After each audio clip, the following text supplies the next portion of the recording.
เนี่ยพุ่นอ๋อดูพุ่นดองแดงๆอยู่คากะลีบอกเลยผลงานประมาณจวดบัดนี้โอ้ยคักแล้วนี่ขึ้นมาแต่ห่วยแต่ห้องจักแซ่บจะบ่แซ่บเกี้ยงตับพุ่น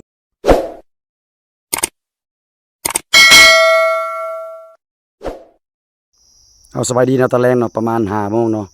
ถือว่าปัจจุบันนี่ข่อยก็มาห่วยเนาะมาพังแกบเนาะว่าสิหวานแฮสำหรับตัวนี้ก็พวกเฮาก็ได้พังแกบเรียบร้อยเนาะฉะนั้นเฮารอท่าเนาะเราถ่าประมาณ1 ชั่วโมงหรือ2 ชั่วโมงเนาะเพราะเราได้พังแกบประมาณ4 จุดแล้วจนได้มาลุ้นกันเนาะว่าจะมานหรือบ่มานมื้อนี้เนาะฉะนั้นรอถ่าหับส้มหับเบิ่งนำกันมื้อนี้แต่ว่าปลาอยู่นี่มันจะแซ่บเนาะจะแตกต่างกับอยู่ของเพราะว่าอยู่นี่สายน้ำอยู่นี่เนาะมันจะเป็นน้ำมันมีเขาห้องว่าธาตุเกลือเนาะที่ไหลลงมาเนาะสิได้น้ำนี่เค็มฉะนั้นปลาจะแตกต่างกันเนาะกับห้วยอื่นฉะนั้นปิดบังไว้ห้วยตัวนี้เนาะมาลุ้นนำกันบอกเลยว่าแซ่บปลาอยู่นี่เป็นจุดที่1เนาะจุดที่2ที่3เนาะแล้วก็มีอีก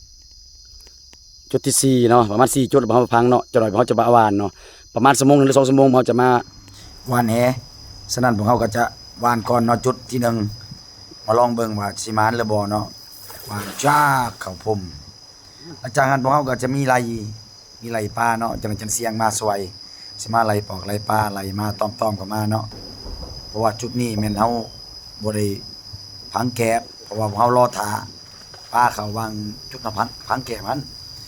ต้อมไปต้อมมาเนาะมาเลาะเบิ่งแถวพุ่มแถวหยังว่าสิมานหรือบ่กำลังงมกันอยู่แล้วก็ต้อมเขาอยู่นี่แม่นหินหลายเนาะมีตัวหมอกตัวไม้หลายฉะนั้นเราต้องค่อยๆงมเพราะยันแหมันขาดเนาะฉะนั้นเอาอุ้มกันมาเห็นอยู่เนาะปลาประมาณโต2 โตนี่แหละหลังจากนั้นมาครับมาจุดที่2นี่ก็เฮาก็บ่แม่นจุดวังเฮาพังแกบเนาะจุดตัวนี้แม่นจุดที่ว่าเฮาดึงแหแล้วก็ไล่ปลาเข้ามาเอาเลยเต็มเลยพี่น้องนี่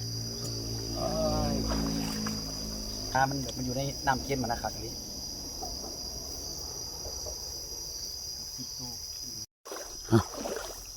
ไปลุยต่อเพราะว่าเรื่องนี้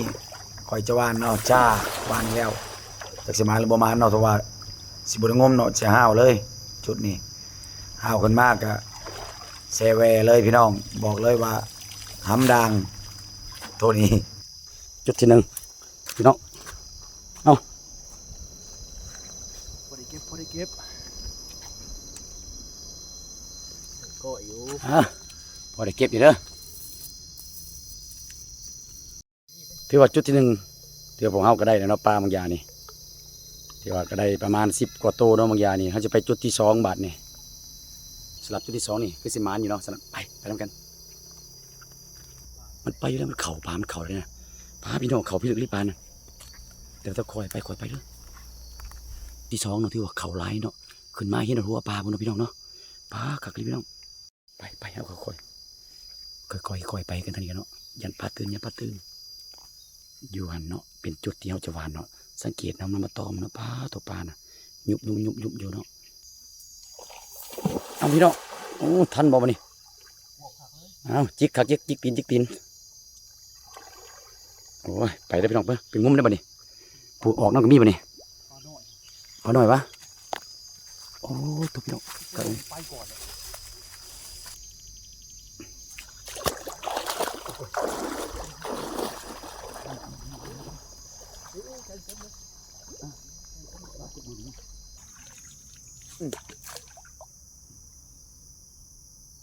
เพราะว่าแต่ละตัวตัวเพิ่งสลายตัวมันไปเข้าหวานก้อนเพิ่งพันธบุกวนเกิดเข้าไล่กันม่วน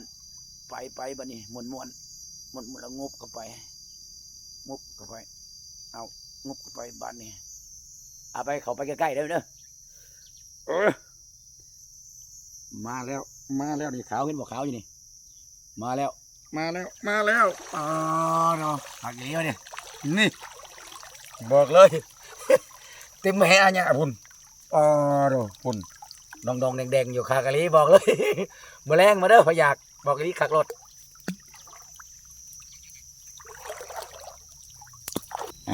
ขึ้นมาแล้วบานนี้ขักกะลีพี่น้องนี่กระปูมันหนีบมือคนนั้นนี่เห็นบอกกระปูนี่แหละตัวแล้วมันงับมือคนนั้นบอกขักกะลีพุ่นโอ้ มันแม่นแหจันเสียงนี่บ่นี่มันคือมันหยังก็มีแต่ปลาแท้นี่นะโอ้ปลดจังไดบาดนี้โอ้ได้ปรากฏมีปรากฏเด้อนี่มีปรากฏเหลืองตัวหนึงนี่คักกะลีนี่เอาคักแล้วมื้อนี้เอากำลังลงไปพังอีกหน่อยลงไปพังอีกจุดหนึงถ่าแล้วเนาะจังหน่อยเอาจุดนี้แล้วเก็บปลาแล้วเฮาจะลงไปลุยต่อเนาะมาเก็บปลากันมื้อนี้เอามาแล้วพี่น้องมื้อนี้ ฟังเก็บแล้วดิ ปลาดุก ฟังเก็บบาด ปลากดปลาขาวโอ้ใส่บริปิ้งคักกะลีบัดนี้ปิ้งคักๆตำบักถั่วข้าวเหนียวฮ้อนๆแซ่บลีมื้อแรงนี่จวดบัดนี้โอ้ยคักแล้วนี่ขึ้นมาแต่ห้วยแต่ห้องบัดนี้ปิ้งตำบักหุ่งแซ่บๆจักแซ่บจักบ่แซ่บเกลี้ยงตับพุ่น ตำบักหุ่งบ่แซ่บ กากะลีตำบักหุ่งก็แซ่บบัดนี้